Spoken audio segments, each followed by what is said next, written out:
बौद्ध शासन के अंतर्गत 4 संगीति हुई थी। इन संगीतियों के बारे में थोड़ा सा पढ़ें। प्रथम बौद्ध संगीति, ये 483 ईसा पूर्व बुद्ध के निर्माण के तुरंत बाद, उनकी निर्माण मतलब मृत्यु के तुरंत बाद, स्थल सप्तपर्णी गुफा, राजगृह बिहार में ही स्थित है। जो शासक थे वो अजातशत्रु थे। मगध का हर्यक वंश का शासक था ये। हर्यक वंश के संगीति अध्यक्ष महाकश्यप।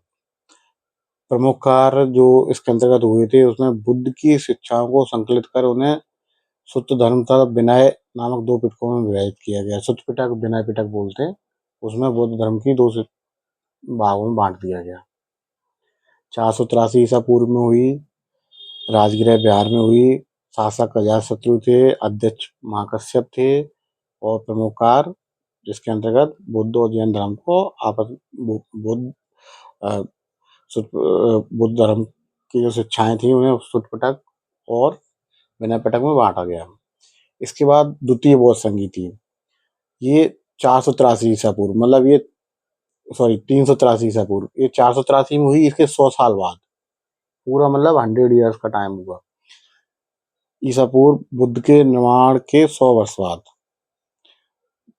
चुल्लवग वैशाली, ये वैशाली में हुई। इसके समय जो शासक थे वो कालाशोक या काकवर्ण बोलते हैं। संगीति के अध्यक्ष जो थे वो सावकामीर सर्वकामनी। तीसरी बौद्ध संगीति जो हुई है 251 ईसा पूर्व, स्थल पाटलिपुत्र, मगध की राजधानी। तत्कालीन शासक अशोक, ये अशोक के समय हुई है। अध्यक्ष मोगलीपुत्र। कार्य इसमें जो हुआ है वो तृतीय पिटक अभिधम्म का संकलन, जिसमें धर्म सिद्धांत की दार्शनिक व्याख्या की गई है। 3 पिटक हैं, सुत्त पिटक, विनय पिटक, अभिधम्म पिटक। यहाँ पे ये अभिधम्म पिटक का हो गया, ठीक है। इसके बाद चतुर्थ बौद्ध संगीति, प्रथम शताब्दी ईस्वी, स्थल कुंडलवन। कुंडलवन ये कश्मीर में हुई। संगीति अध्यक्ष वसुमित्र, उपाध्यक्ष अश्वघोष, शासक कनिष्क के काल में हुई। कुषाण वंश का शासक थे। बौद्ध धर्म का 2 संप्रदायों में विभाजन हुआ, हीनयान, महायान। इस तरीके से ये आपकी चारों बौद्ध धर्म की संगीति हुई।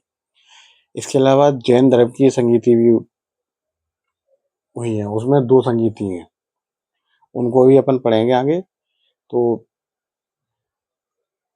दोनों में अंतर समझ में आएगा। जैन धर्म की प्रथम संगीति का आयोजन 300 ईसा पूर्व में पाटलिपुत्र में चंद्रगुप्त मौर्य के शासनकाल में हुई। इस संगीति में 12 अंगों का संपादन हुआ। स्थूलभद्र एवं संभूति विजय के निरीक्षण में यह संगीति हुई। द्वितीय संगीति का आयोजन गुजरात के बल्लभी नामक स्थान पर लगभग 513 ईसा पूर्व में देवर्षि क्षमा श्रमण के नेतृत्व में हुई, जिसमें धर्म ग्रंथों को अंतिम रूप से संकलित कर लिपिबद्ध किया गया। ठीक है। बौद्ध धर्म की 4 संगीतियां, जैन धर्म की 2 संगीतियां हैं। ऐसा कहते हैं कि जो 6वीं शताब्दी ईसा पूर्व है, उस समय गंगा घाटी के नीचे जो सभ्यता थी वहां पर 562 ऐसे कुछ मतों का बोलबाला था। उसमें से जैन धर्म और बौद्ध धर्म ये प्रोग्रेस कर पाए, बाकी विलुप्त हो गए। मतलब ये कहा जाए कि कई मतों के विचारक वहां पर रह रहे थे उस समय। अपना अपने मत कि हमारी ये व्याख्या है, हमारी धर्म को लेके ये व्याख्या है, जिसमें से लोगों ने जो मतलब कि सर्वाइव किए जो धर्म, उनको ये कह सकते हैं कि जो लोगों ने जैसे पसंद किया, इनके जो सिद्धांत थे वो लोगों को समझ में आए, तो लोग इन दोनों में जुड़े। ये साथ साथ दोनों चलते रहे हैं।